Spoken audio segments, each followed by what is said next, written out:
welcome. This is our first episode of our new version of History 101 World Civilizations until 1500. My name is Dr. Christopher Gennari. I'm glad you could be here. I'm with Camden County College. Welcome to our course. Today we start before history. History is the study of what people wrote, basically. What people did at some point in time. But what, as a historian, I study, I read, is what people at the time wrote about the events they were living through. We call that primary sources. Well, what about in the age before people could write? Well, that's prehistory. That's archaeology. That's anthropology. And so we start our story in the earliest parts of human evolution.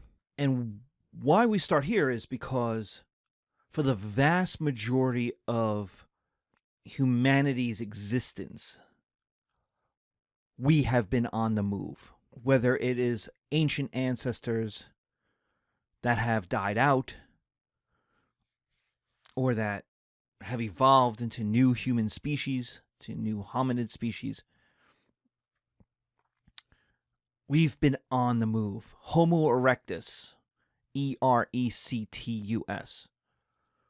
the erect man, so one with a who could stand up straight, left Africa, developed in Africa. All of our human ancestors developed in Africa.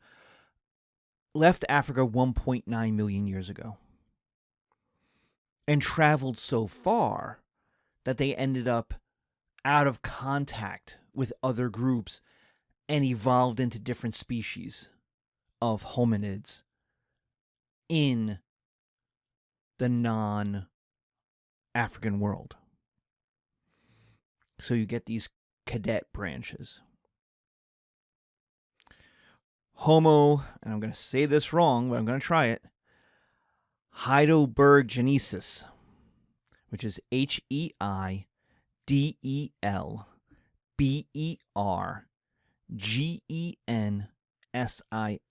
Again, that's Heidelbergensis.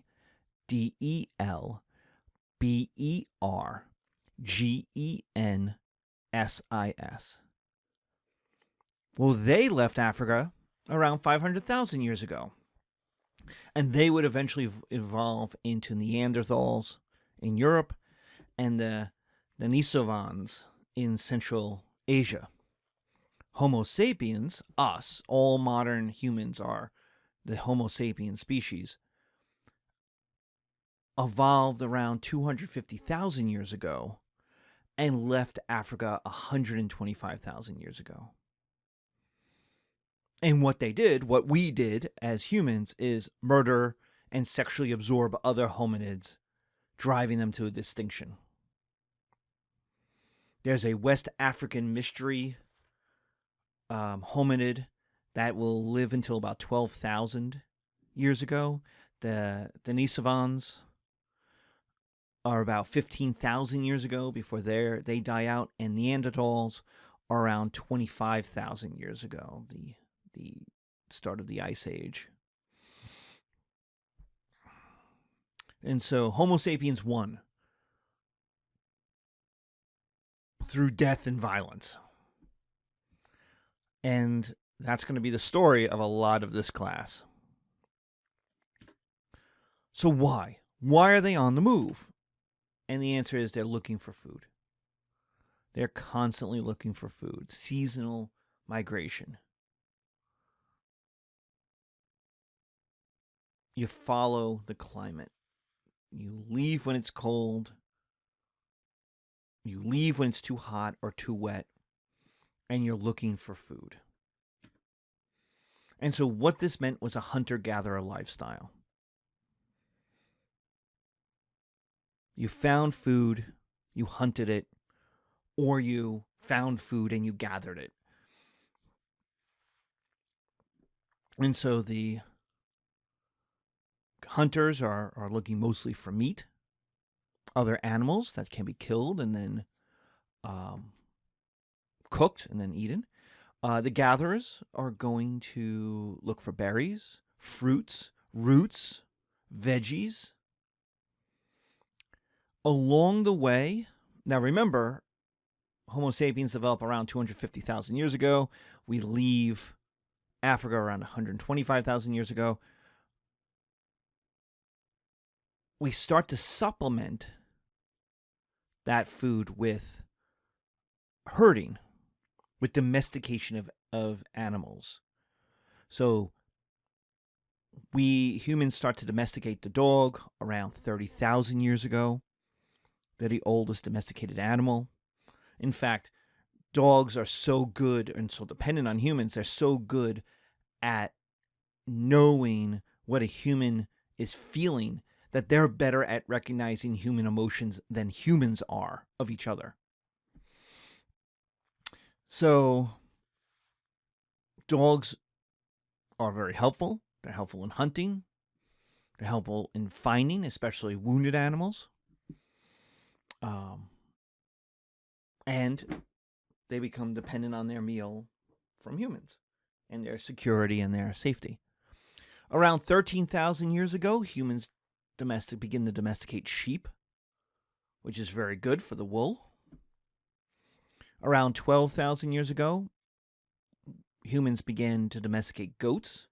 This is good for the milk, you get milk, you get cheese. That's a portable protein that you're able to carry around, telling you that hunting wasn't always, as any good hunter knows, isn't always reliable, and we'll talk about that in a bit. But any good hunter will tell you, you don't always catch what you want every time you go out. And so this herding to the hunter-gatherer lifestyle is a supplement. It brings in more nutrients, it brings in more nutrition.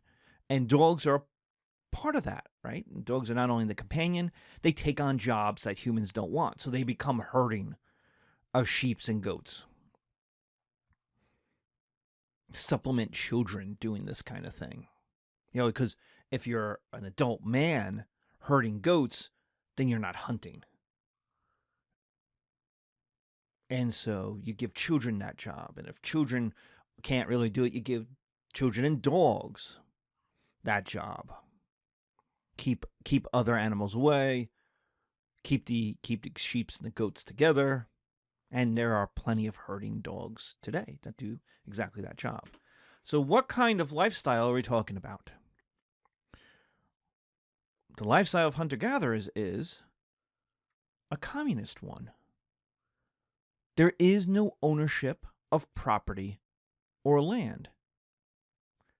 Now, what these people have is poverty. You can only own what you can carry on your back. And since you move from place to place to place, and there's no writing, there's no maps, there's no ownership, there's no one to tell or to convince that you own something. You're on the move. You're always looking for stuff. There's no ownership of property or land. And so what we have is a communist lifestyle. And so I always find it funny when people say, oh, communism can't work. Well, yes, it can. Because it's the basis of human civilization. That everyone contributes and everyone receives. Everyone contributes what they can contribute. And everyone receives what they need. Now, these are small groups. 500, maybe 1,000 would be a large group. But we're talking a few hundred people. They all know each other. They're all poor. And they're reliant on everybody else for their survival. There is no, oh, I killed that deer. Well, you and 6 other guys did. 6 other people did. And so there's no, I get this percentage of that deer. It's everyone gets a percentage. Because sometimes you won't capture the deer. And you'll need to eat someone else's deer. But it's not someone else's deer. It's the tribe's, it's the group's deer. Just like it's the group's children. Everybody raises the children. Why? Well, because you can't let the children die. So everybody helps out. Everyone's an uncle. Everyone's a tia. a Tio, an auntie, because they are. You're reliant on everybody. So the basic definition of communism, which was everyone contributes according to their ability and everyone receives according to their need, is the basic form of human economics, of human society. For 5 million years, that's how it works. It's going to be settling and farming that's going to change that. But for the first 5 million years that humans have walked the earth, as humans, communism has been the definition of our lifestyle. When we think of hunters and gatherers, we think hunters, go off, kill animals, track them. We think that's a man's job. And gathering, picking the fruits and the berries and the apples, well, that's a woman's job. And yes, they were.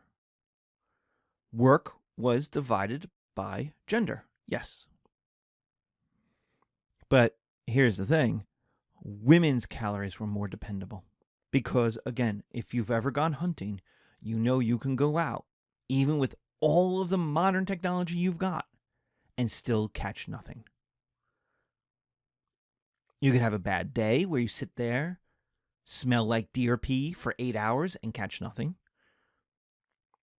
You could go out and have an entirely bad season, catch nothing. Go out every weekend and still catch nothing. You don't see anything. You're on the wrong route. A couple bad shots. You come away with nothing. And so women's calories, the gathering calories, are far more dependable, which makes them more important. So the nuts and the berries and the fruits and the vegetables, these are the calories people consume every day. Which means women's work is valuable. And with that value comes rights and freedoms, especially tied to one's body. Women are not property. Remember, there is no ownership of property or land. So there's no concept of treating women like property. They don't own property. So women have rights and freedoms. And we're going to see this in different societies, that women's economic situation will be tied to their political freedom. And in this case, when their work is valuable, they gain rights and freedoms. And the most important right women are going to want is over their body. Who are they going to marry? Who are they going to have sex with? Who is going to be the father of their children? They want to have a say in that. It's so important as a fundamental right for women, you don't even think about it today. That you're going to have a say in who you marry. Of course you're going to have a say in who you marry. It's your future. It's your life.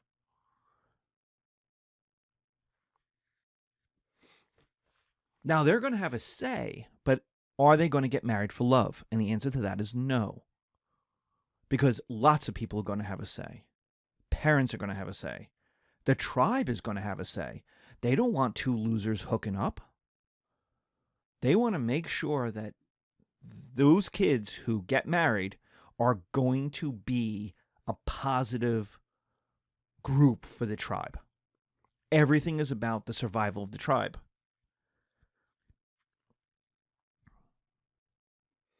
And so lots of people are going to have a say.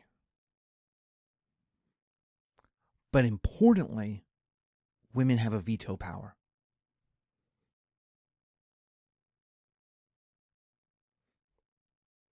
They give a consent. And if you think about it, it's the way it is in Jane Austen novels. It's the way it is in Little Women.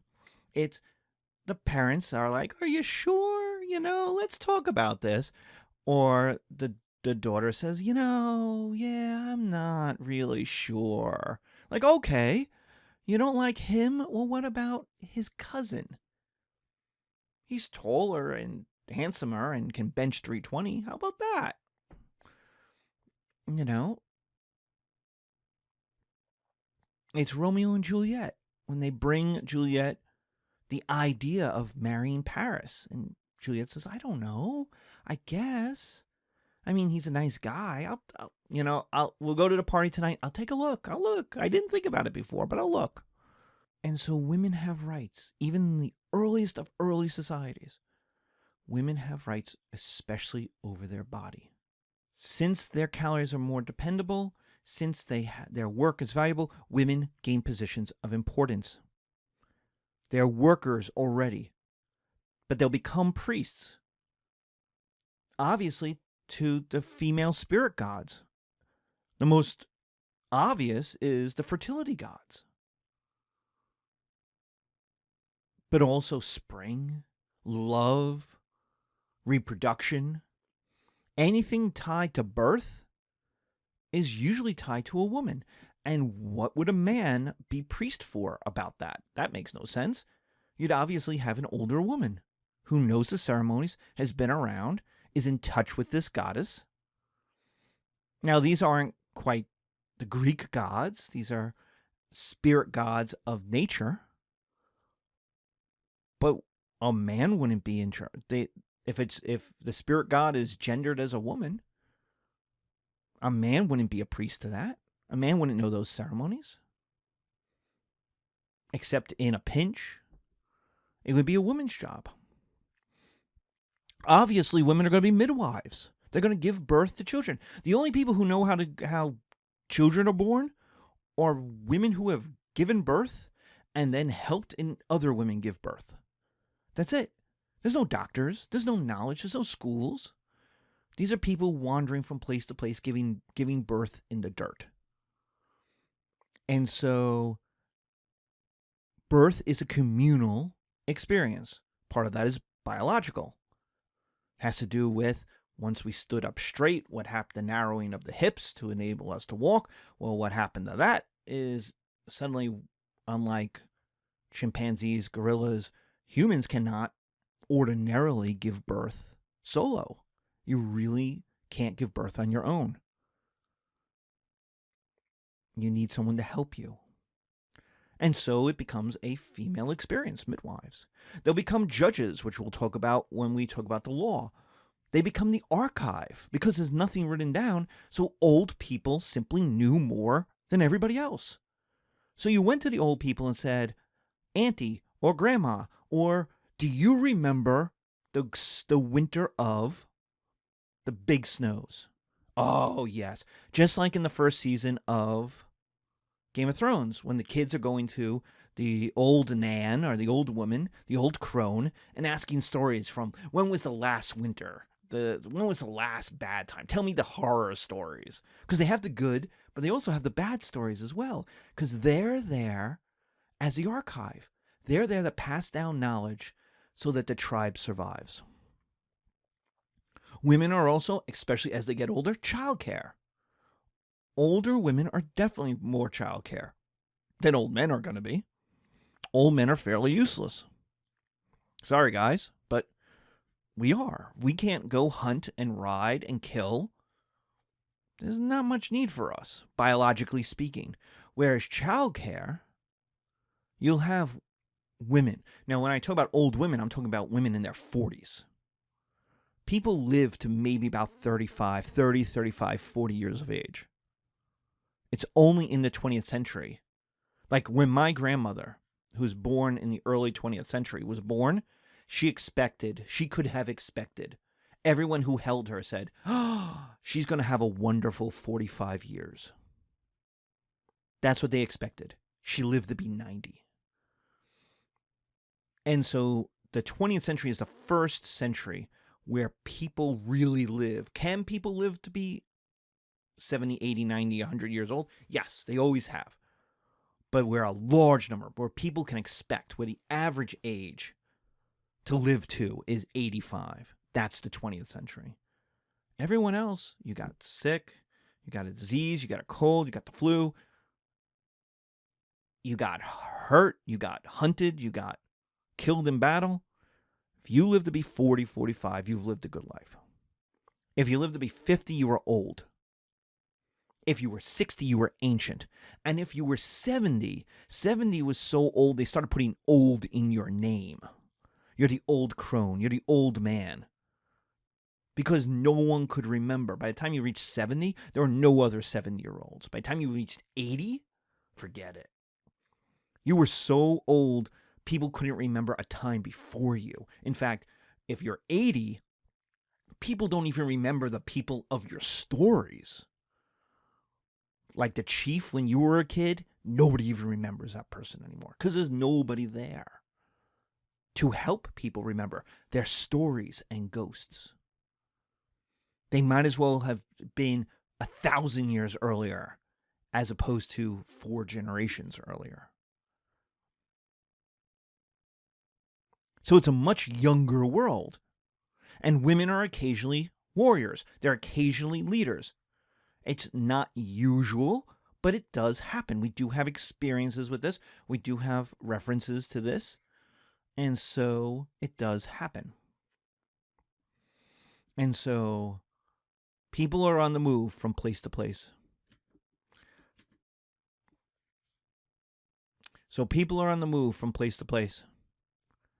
They're hunting animals for protein.